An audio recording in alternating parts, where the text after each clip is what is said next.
Madame, Monsieur, bonsoir. Merci de prendre le rendez-vous de cette session de l'actualité. Voici le sommaire.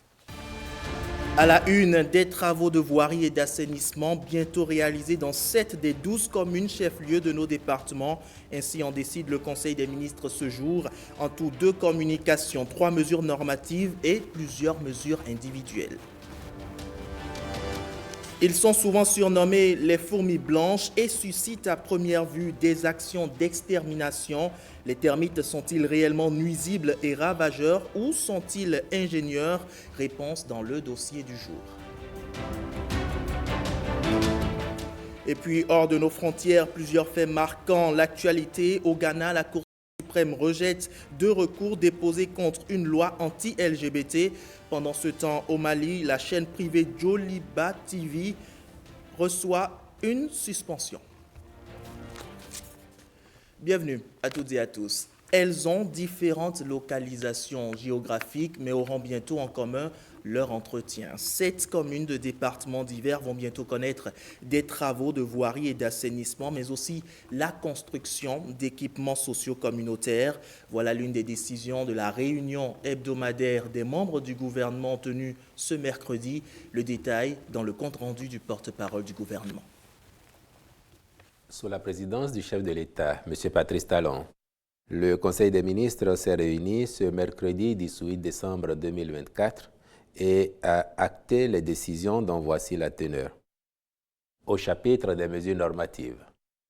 Au titre de ces mesures, il a été adopté le décret portant transmission à l'Assemblée nationale pour examen et vote du projet de loi uniforme portant réglementation de la microfinance en République du Bénin, celui portant statut des ambassadeurs thématiques en République du Bénin, ainsi que les tests d'application de la loi numéro 2017-05 du 29 août 2017 fixant les conditions et la procédure d'embauche, de placement de la main-d'œuvre et de résiliation du contrat de travail en République du Bénin.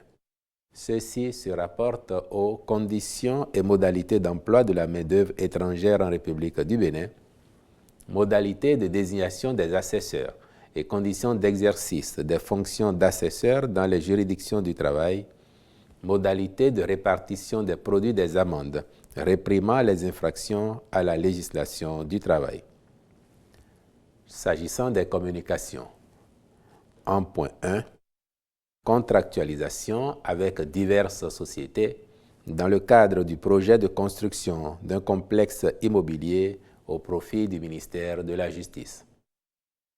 Le dit complexe abritera le tribunal de commerce, la Cour d'appel de commerce, la Cour spéciale des affaires foncières, ainsi que le siège de l'Agence nationale d'équipement et du patrimoine immobilier de la justice. Sa réalisation vise à offrir un environnement de travail plus confortable au personnel, tout en améliorant l'efficacité des institutions judiciaires.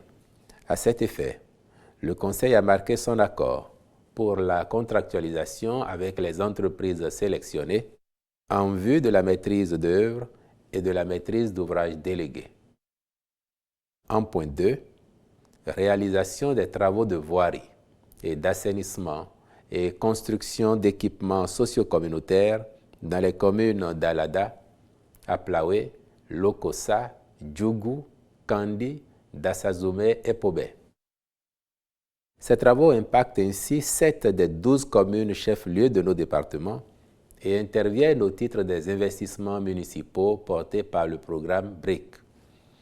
Ils prennent en compte, dans la commune de Lokossa, 3,9 km de voirie à paver et assainir, 4,8 km d'ouvrages d'assainissement, 460 mètres linéaires de collecteurs d'assainissement.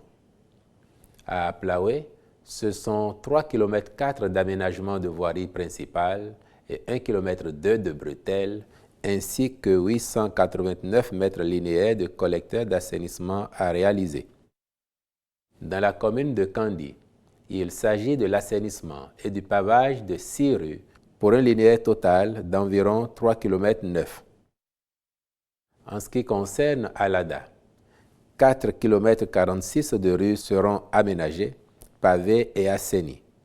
S'y ajouteront 6,5 km d'ouvrages d'assainissement, la rénovation du marché Saint-Michel avec la construction de hangars, l'éclairage public et la plantation d'arbres. À Dassazoumé sont retenus des travaux de voirie et d'assainissement, la construction d'une gare routière et d'un parking gros porteur.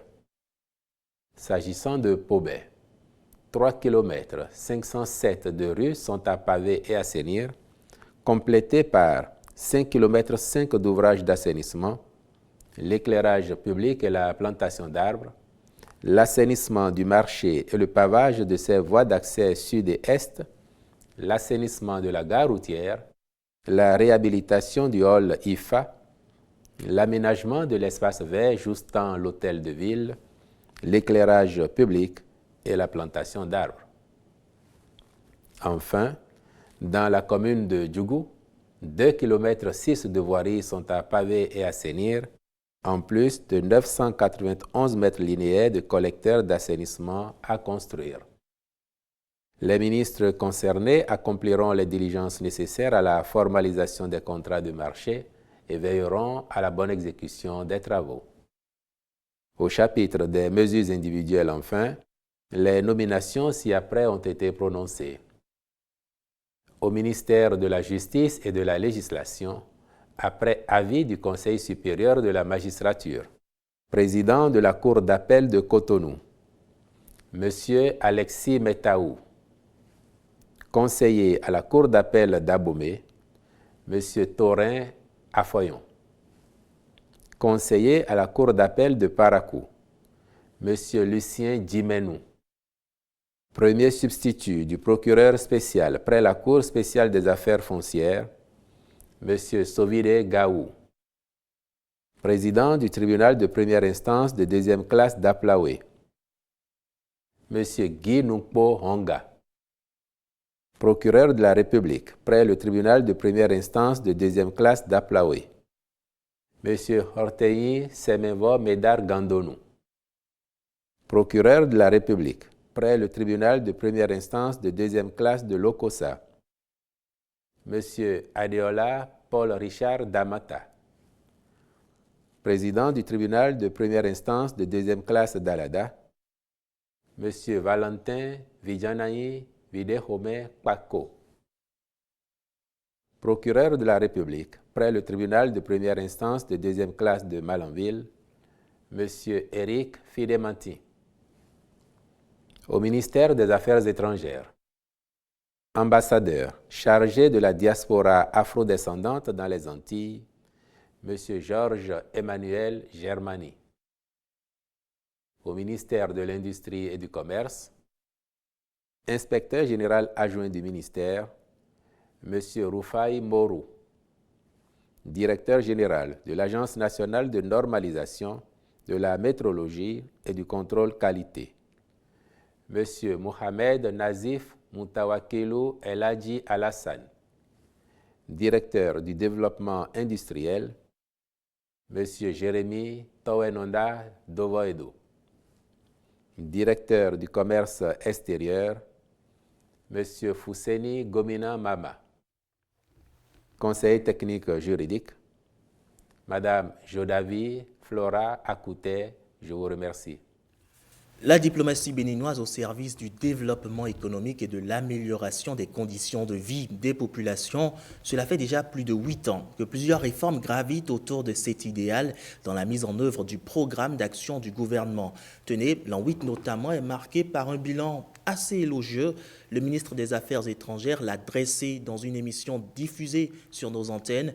Jennifer Sakivi nous en propose un résumé. Le Bénin a été le premier pays, et aujourd'hui encore un des rares sur le continent africain, à dire que tous les Africains seraient exemptés de visa en venant au Bénin. C'est un message très fort. Faire de la diplomatie un véritable instrument de rayonnement et de mobilisation de ressources au service du développement. C'est le cheval de bataille du chef de la diplomatie. Depuis 2016, le Bénin s'est inscrit dans cette vision. L'un de ses atouts reste son ouverture sur le monde et une vision panafricaniste ancrée sur une tradition d'unité dans la solidarité. Il est important de tirer les leçons des incompréhensions du passé pour bâtir l'avenir. Et c'est la raison pour laquelle, sur les instructions du président de la République, nous sommes en train, avec mes collègues au niveau du gouvernement, de travailler avec nos homologues du Nigeria pour mettre en place une zone de libre-échange entre le Bénin et le Nigeria, avec nos voisins du Niger, notre pays frère du Niger. La bonne nouvelle, c'est qu'aujourd'hui, nous sommes sur le chemin de la normalisation. Les efforts qui ont été entrepris par le président de la République, l'entièreté du gouvernement, commencent à payer leurs fruits. Donc j'ai bon espoir que dans les semaines, maximum mois à venir, la frontière sera rouverte. Le Bénin étend également son hospitalité aux afrodescendants de par le monde. Ils ont, depuis le vote de la nouvelle loi, la possibilité d'obtenir la nationalité béninoise. Un soulagement pour tous ces afrodescendants qui ont longtemps caressé le rêve d'un retour aux sources. C'est une première, parce que c'est un vote qui a été fait à l'unanimité de la représentation nationale. Cela montre encore une fois de plus l'attachement du Bénin aux questions multilatérales et le fait que le Bénin est à l'avant-garde. Notre souhait, c'est que demain, d'autres pays africains puissent suivre également ce pas et qu'ensemble, nous puissions envoyer ce message fort vis-à-vis de notre diaspora et leur dire que l'Afrique reste leur terre. Autre point de réussite, les réformes concernant le Hajj au Bénin. Depuis 3 ans, les nouvelles conditions favorisent un pèlerinage sans incident. Nous avons fait des bons importants. Aujourd'hui, il n'y a quasiment, je dirais, il n'y a plus de pèlerins qui se plaignent d'avoir payé, de ne pas se retrouver sur des vols ou de manquer le vol pour y aller. Il y a eu une amélioration notable qu'on a constatée au cours des 3 dernières années. Nous avons encore des pistes d'amélioration importantes, nous y travaillons, mais l'objectif c'est de pouvoir faire en sorte que ce moment important de la foi musulmane soit un moment qui se passe en toute sérénité, dans un confort acceptable. Les questions liées à la protection des biens et des personnes au sein de la diaspora ont aussi trouvé un écho favorable. Le registre des Béninois de l'étranger est une plateforme mise en place pour réguler les diverses interactions pour leur épanouissement. Et si les afrodescendants sont soulagés avec cette loi d'octroi de la nationalité béninoise, comme nous venons de le suivre, eh bien voici qui va creuser encore plus ou approfondir ce soulagement. Un pas de plus vient d'être posé avec la mise en place d'une plateforme numérique afro.origine.bj pour effectuer toute demande de reconnaissance de nationalité. Un premier test a d'ailleurs été effectué pour vérifier le fonctionnement parfait de cette adresse qui va ouvrir la voie à des milliers d'afro-descendants pour un retour aux origines. Tout cela s'est déroulé sous le regard de Françoise Insou et Blaise Adampo. Elle peut avoir le sourire d'Dame Soueli Kainero. Sa demande de reconnaissance de la nationalité béninoise a été validée au titre des afrodescendants. Je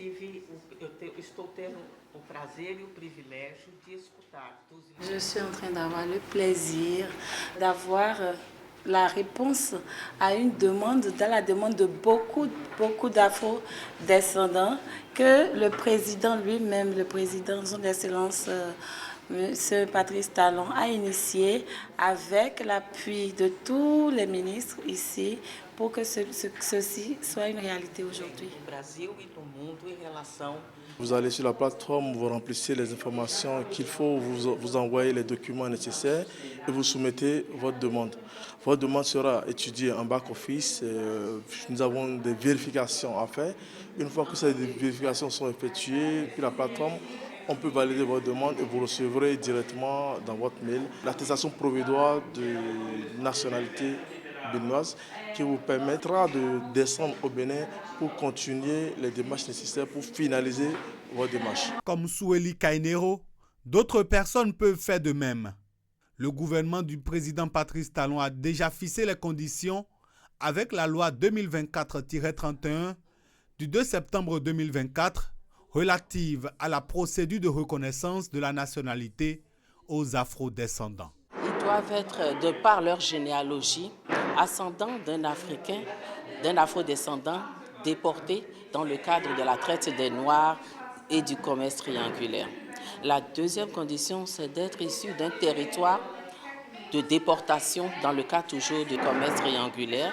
La troisième condition, c'est d'avoir un lien de filiation avec les personnes afrodescendantes. Pas de tracas donc pour les candidats afrodescendants désireux de faire la demande de reconnaissance de la nationalité béninoise. Afro-origine.bj est le seul lien disponible 24 heures sur 24 et 7 jours sur 7 pour effectuer sa demande. Et un lieu que pourraient visiter les afro-descendants disposant désormais de la nationalité béninoise, c'est la cité de Bonakone, cœur de la production agricole du Borgou. Il s'agit de la commune de Sinandé, réputée pour sa production de l'or blanc, mais en plus du soja, de l'igname et du maïs. Et on pourrait allonger la liste avec d'autres spéculations comme l'anacarde, qui, vous allez le voir, est promise à un bel avenir. La politique de subvention des plans lancés par le gouvernement produit des effets. Et c'est le constat fait par une délégation de la Chambre nationale d'agriculture du Bénin sur un site à Niarou, avec sur leur pas Renaud Akako et Wenceslas Arwanimon. Située à environ 600 km de Cotonou, la commune de Sinandé s'illustre par sa production record de l'or blanc, de l'igname, du maïs ou encore du soja. La cité de Bonakona s'est lancée un nouveau défi avec la filière anacarde. Illustration avec ses plants greffés d'anacardier qui s'étalent à perte de vue dans le parc à bois de Niarou. Le maître des lieux, Anon Sakatamu. Pépiniériste de formation, il cède ses plants aux producteurs qui vont ensuite les repiquer en plein champ. Ce sont des plants greffés d'anacardier que j'ai réalisés sur près de 2500 m² ici à Niarou. Je les vends aux producteurs à 500 francs l'unité. Le gouvernement a octroyé une subvention de 400 francs par plant, donc ça revient à 100 francs le plant pour le producteur. À Sinandé, ce site de production qui reçoit la visite de la délégation de la Chambre nationale d'agriculture du Bénin se révèle comme l'un des maillons clés de cette filière. Installé en août 2023, voici ce qui devient une importante source d'approvisionnement de plants greffés grâce à l'appui de l'État. Je remercie vraiment le gouvernement par rapport à tous les appuis dont j'ai bénéficié. Un forage avec château qui me permet d'avoir de l'eau en permanence pour mes activités agricoles. J'ai également bénéficié d'une clôture grillagée comme vous pouvez le constater, ce qui me permet d'éviter les animaux qui étaient en divagation qui viennent brouter mes productions. Aujourd'hui, je suis fier de tous ces appuis. L'anacarde est le deuxième produit agricole d'exploitation du Bénin après le coton. Cette filière figure parmi les 5 prioritaires inscrites au programme d'action du gouvernement. À l'instant donc, un reportage avec le récit de Marcel Arossi. Place à présent au dossier du jour. On les connaît principalement à cause des dégâts qu'ils peuvent causer sur les meubles ou le bois des habitations. Si vous avez toujours considéré les termites comme nuisibles, ceci pourrait peut-être vous faire changer d'avis. Ces insectes rendent d'innombrables services écologiques à la nature. Plutôt que ravageurs, William Choki a découvert qu'ils sont de vrais ingénieurs, restaurateurs des terres dégradées. C'est après une descente sur les cuirasses latéritiques de Banikwara, dont voici le point en son et en images.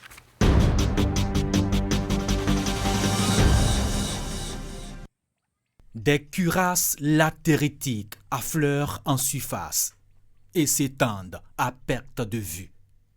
Des terres aujourd'hui improductives, hier soumises à d'intenses activités agricoles, des pratiques trop peu respectueuses de l'environnement. Ces sols situés dans le nord Bénin, plus exactement dans la commune de Banikwara, sont totalement érodés, dépourvus de toute substance nutritive pour l'agriculture. La terre est constituée des particules. Vous voyez, le sol, il y a les sables, les particules. Et ces particules peuvent s'éroder. Et ça, on appelle l'érosion physique. Il y a les éléments chimiques, les éléments nutritifs dans le sol, l'azote, le phosphore, le potassium, les éléments qui permettent à la plante de trouver des aliments pour sa croissance. Et sans ces éléments aussi sont lessivés, ça crée aussi une autre forme de dégradation qu'on appelle la dégradation chimique. Après plusieurs années d'abandon, ces sols autrefois inutilisables pour l'agriculture sont jonchés de ces constructions, ces structures biogéniques formées par ces insectes blancs les termites. Les termites ont la capacité de creuser des galeries, faciliter l'aération du sol, faciliter l'infiltration de l'eau. Et dès que l'eau commence par s'infiltrer, ça évite le ruissellement. Et c'est le ruissellement qui est à l'origine de l'érosion. Tant qu'il n'y a pas de ruissellement, il n'y a pas d'érosion. Ces insectes, à première vue banales, sont dotés de puissantes mandibules broyeuses. Bien qu'embêtant pour nous les humains, l'alimentation des termites présente cependant une fonction écologique particulière et importante dans la vie du sol. Ils sont considérés comme des espèces clés de voûte. Ils sont, au même titre que les vers de terre, des ingénieurs du sol. Ils décomposent la litière, l'incorporent au sol. Ils protègent les plantes contre les pathogènes du sol, participent à l'infiltration et au stockage de l'eau. On s'est rendu compte que sur cette terre de cuirasse où il y a des termitières, ces termitières arrivent à contribuer à la restauration de ces terres. Et nous voyons davantage de la végétation sur ces terres-là. Et cela montre que la biodiversité sur les terres sur lesquelles, les cuirasses sur lesquelles il y a les termitières est vraiment mieux par rapport aux endroits témoins qui n'ont pas de termitières. Ce qui veut dire que si on arrive à conserver ces termitières, on pourrait vraiment contribuer à restaurer ces cuirasses latéritiques qui vont devenir effectivement productives. Parce qu'on a même mesuré la couche arabe sur ces cuirasses, on s'est rendu compte que les termitières arrivent vraiment à mobiliser des particules qui permettent d'améliorer le niveau de couche arabe au niveau de ces terres. Et progressivement, ces terres vont devenir de plus en plus fertiles. Ce qui fait d'eux de vrais îlots de restauration et de fertilisation.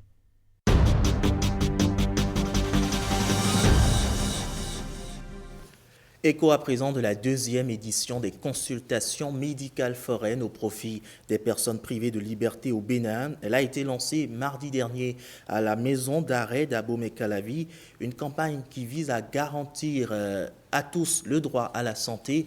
C'est ce que nous dit William Aguiar. Des détenus au contact d'un corps médical assermenté. Nous sommes ici à la maison d'arrêt d'Abomey-Calavi. Des consultations médicales foraines pour détecter, traiter ou prévenir chez les bénéficiaires d'éventuelles pathologies. La consultation foraine a effectivement commencé avec des médecins.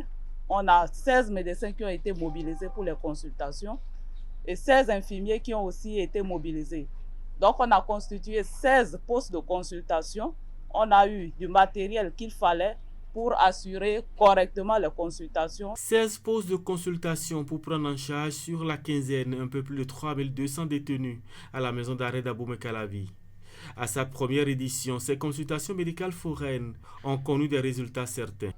Les consultations médicales foraines de 2023 ont permis de consulter 10 087 personnes sur un effectif de 18 172, soit un pourcentage de 51,51%.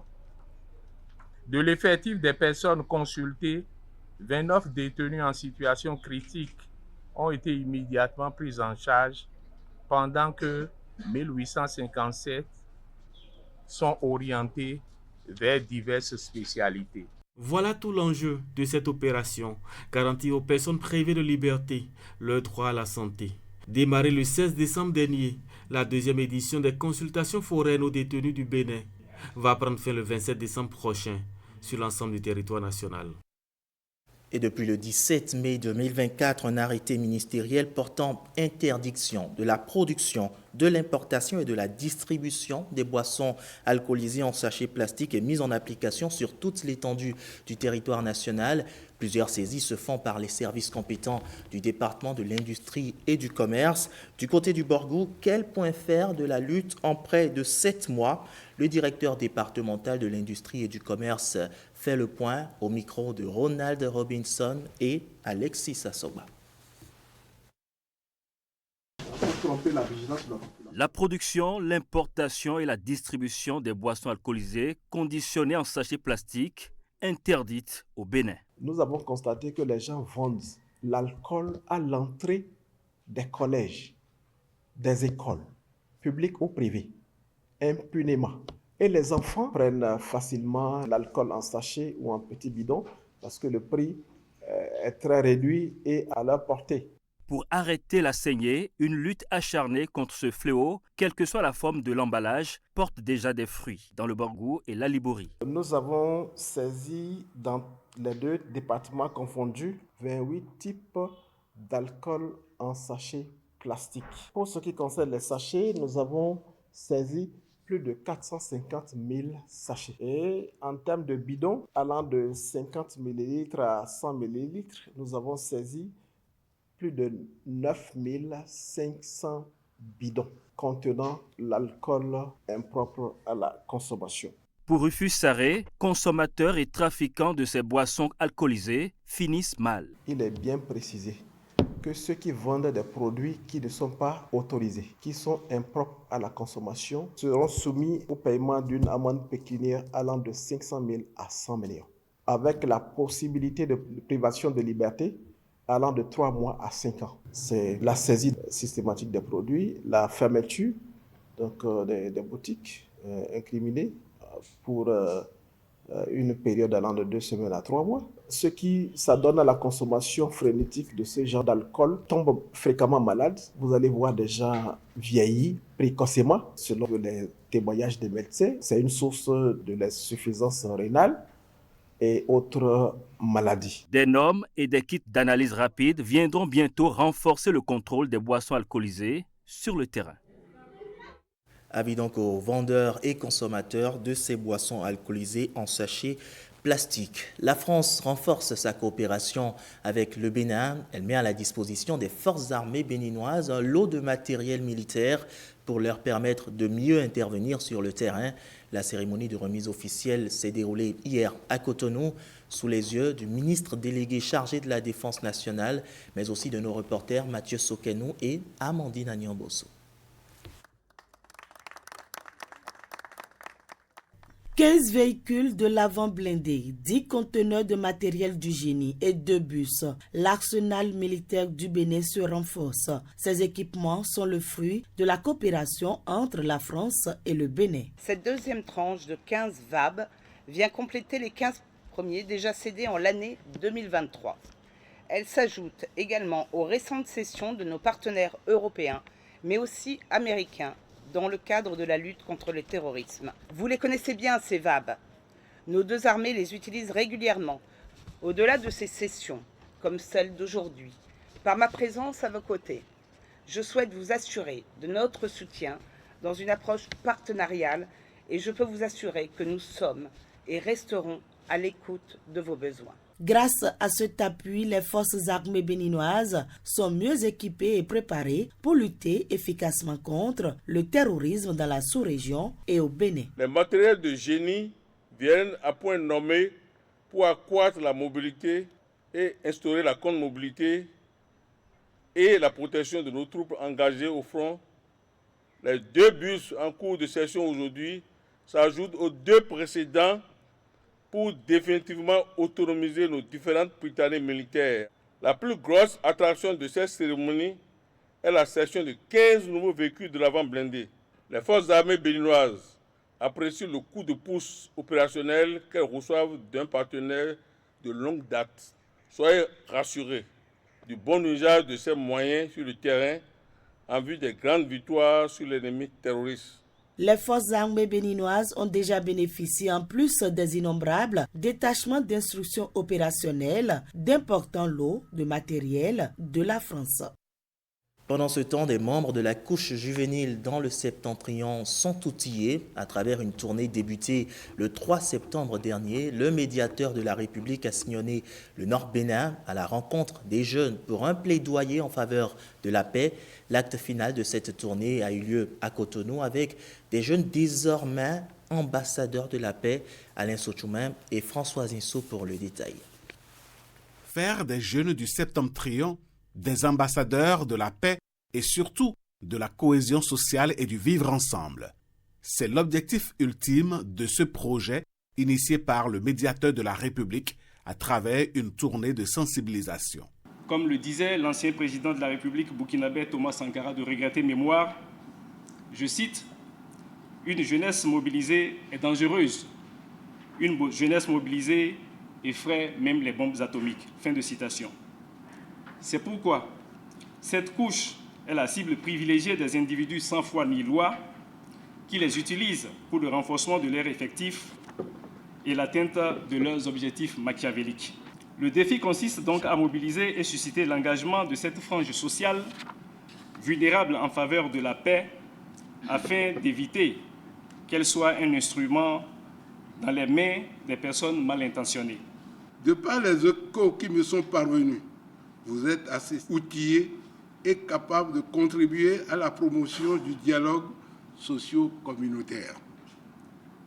Dans cette dynamique, je vous convie à être les porte-flambeaux d'un espoir nouveau pour des médiations réussies dans vos communautés, dans une approche de résolution des conflits.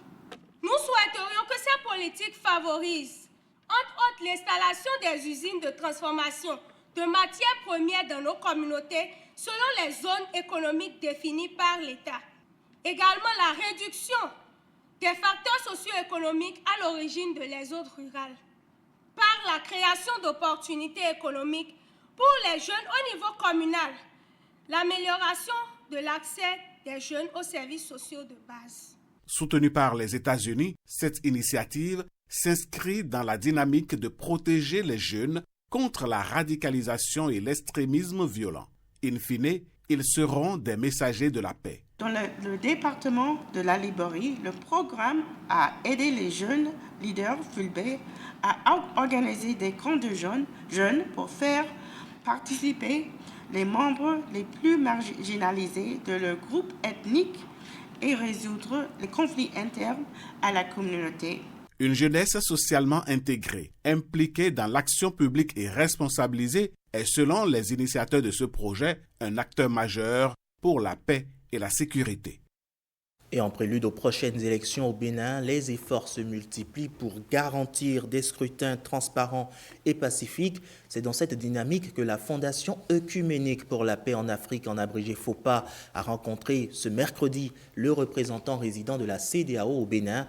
Objectif, poser les jalons d'une collaboration stratégique pour prévenir les tensions électorales et promouvoir un climat apaisé. Marcel Arossi et Bernard Djogbe nous en disent plus.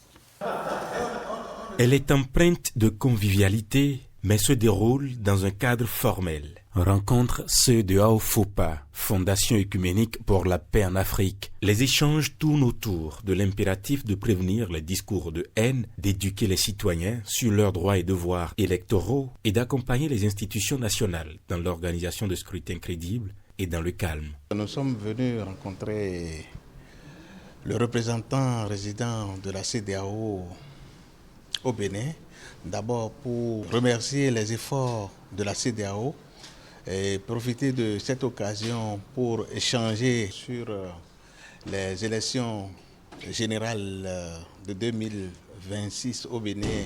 Nous souhaiterions, comme tous les Béninois, que ces élections soient des élections de fait. De mon point de vue, ce sont des organisations comme ça qu'il faut soutenir, qui nous donnent la possibilité, dans une certaine sérénité, et surtout, je pèse mes mots, dans la sérénité et la bonne foi, d'essayer de trouver des solutions aux difficultés qu'on peut rencontrer. Ils sont capables de mobiliser donc, des populations à travers, bien sûr, les aspects liés à la tradition, à la religion. Et c'est cela aussi parce qu'il y a un travail d'éducation à faire. C'est l'occasion pour la FOPA de réaffirmer son engagement à accompagner le processus démocratique à travers des campagnes de sensibilisation, des formations pour les acteurs locaux et des actions concrètes de veille citoyenne. D'ici peu, la FOPA va entamer une tournée nationale de sensibilisation, de moralisation, de mobilisation, de rééducation pour que le vivre ensemble soit une réalité au pays. Nous devons préserver la paix au Bénin et comme ça, nous devons parcourir tous les arrondissements que nous comptons au Bénin pour que le petit Béninois puisse comprendre que nous devons nous unir, nous devons prôner la paix. Un rendez-vous pour la paix dans l'intérêt supérieur de la nation. Quels sont les enjeux et défis qui se posent à tout jeune manager en quête de succès? Le professeur Auguste Videgla trouve réponse dans un ouvrage dénommé « Guide pour le jeune manager ». Le lancement de l'ouvrage s'est déroulé sous le thème « Entre vision prospective et action, réinventer le management pour le développement de l'entreprise ». Les grandes lignes de ce guide, on les découvre avec Igor Ayosod et Ulvaeus Balogun. Tel un bréviaire, le guide pour le jeune manager fournit les rudiments essentiels pour devenir un manager aguerri. Il donne les outils pour organiser son travail, choisir son équipe, surmonter les situations de crise et relever les défis. Celui qui enseigne le management, il peut trouver son compte. C'est un guide, c'est un vade-mecum pour lui, sur lequel il peut s'appuyer pour aller donner son cours de management. Et c'est des éléments assez intéressants qui sont tirés de la pratique quotidienne. Le deuxième élément, c'est que le livre est comme un témoignage d'un homme d'affaires, d'un manager, quelqu'un qui a vécu la chose, qui a traversé le temps et qui est allé au contact du feu et qui comprend quel est le degré de chaleur qu'on peut sentir en allant justement vers ces réalités-là. De 176 pages, l'ouvrage contient 6 chapitres. Son auteur, Auguste Videgla, y aborde les gros défis en matière de management et des entreprises. Aucun pays au monde ne se développe sans le secteur privé. Le secteur privé est gage de création de richesses. La chanson que nous entendons, c'est qu'il n'y a pas d'emploi ou qu'il y a beaucoup de sous-emploi. Or, les opportunités de création d'emplois, d'auto-emploi sont énormes au Bénin. Il n'y a pas d'idée saugrenue pour entreprendre. À partir de votre leadership, définissez votre plan d'affaires, définissez votre plan d'entreprise et pour avoir les outils pour mieux gérer leurs initiatives, de prendre le guide du jeune manager qui oriente, qui trace la voie pour vous permettre de créer le succès et de réussir votre initiative. Le guide du jeune manager se veut donc un outil d'enseignement et de partage de connaissances qui vient accompagner les réformes salvatrices opérées par le gouvernement en vue d'asseoir un développement harmonieux de l'entreprise au Bénin. Une interrogation à présent, qui est le meilleur joueur africain cette année? Eh bien, le Nigérien et finaliste malheureux de la CAN 2024, Ademola Lookman, remporte le titre de Ballon d'Or cette année lors de la cérémonie des CAF Awards 2024. Une récompense logique au vu de son apport décisif pour les Super Eagles et pour son club de l'Atlanta Bergame en Italie. Chez les femmes, c'est la Zambienne Barbara Banda qui a été sacrée. Blaise Adampo nous donne plus de précisions. Et le gagnant est Ademola Lookman. Le Nigérian succède à son compatriote Victor Osimhen au palmarès du Ballon d'Or africain. Il est couronné pour sa saison exceptionnelle avec l'Atlanta de Bergame en Italie, mais aussi avec les Super Eagles du Nigeria. Ademola Lookman a de quoi être fier. À Marrakech au Maroc, le Nigérian a eu l'honneur d'être sacré devant ses 4 concurrents, le Marocain Achraf Hakimi, l'Ivoirien Simon Adingra, le Sud-Américain Rowan Williams et le Guinéen Serhou Guirassy. Une rareté pour ce genre de cérémonie qui tendent à être de plus en plus snobées par les perdants, en témoigne le boycott du Ballon d'Or France Football par le Real Madrid en octobre dernier. Chez les dames, le prix revient à la Zambienne Barbara Banda. Elle est élue joueuse africaine de l'année 2024. Rowan Williams a été le seul double gagnant de la soirée, recevant les prix de gardien de l'année chez les hommes et de joueur interclub masculin de l'année. La Nigériane Chiamaka Nadozie a remporté le prix de gardienne de l'année pour la 2e année consécutive après une autre saison exceptionnelle avec le Paris FC où elle a été nommée gardienne de la saison 2023-2024 en Première Ligue française. L'avant-centre de l'Asfare internationale marocaine Sahana Msoudi est joueuse interclub de l'année après avoir remporté le prix de meilleure joueuse de la Ligue des champions féminine de la CAF 2024. Lamine Camara du Sénégal et de Monaco a été nommé jeune joueur de l'année chez les hommes et Doha El Madani de l'Asfar et du Maroc remporte le titre de jeune joueuse. Le titre d'entraîneur de l'année chez les hommes est allé à MS Faye après avoir mené la Côte d'Ivoire au bord de l'élimination au titre de vainqueur de la Coupe d'Afrique des Nations. La technicienne marocaine Lamia Boumedi a été nommée entraîneur de l'année chez les femmes après avoir conduit le TP Mazembe de la République démocratique du Congo au sommet de la Ligue des champions féminines de la CAF 2024 avec une victoire sur l'ASFAR en finale. La couronne continentale de la Côte d'Ivoire leur a valu le titre d'équipe nationale de l'année chez les hommes, tandis que les Super Falcons du Nigeria ont été nommés équipe nationale féminine de l'année. Le prix du but de l'année est décerné à l'Angolais Mabouloulou pour sa finition audacieuse contre la Namibie lors de la Coupe d'Afrique des Nations en Côte d'Ivoire. Ce prix était le seul à être soumis au vote des fans.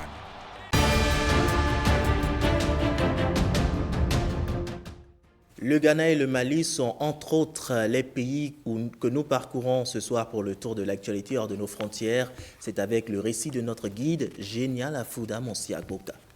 La Cour suprême du Ghana a rejeté mercredi 2 recours s'opposant à une loi anti-LGBT répressive.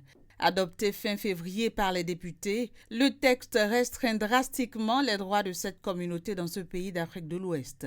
La loi prévoit jusqu'à 3 années d'emprisonnement pour une personne ayant eu des relations homosexuelles et entre 3 et 5 années pour la promotion, le parrainage ou le soutien intentionnel d'activités LGBT.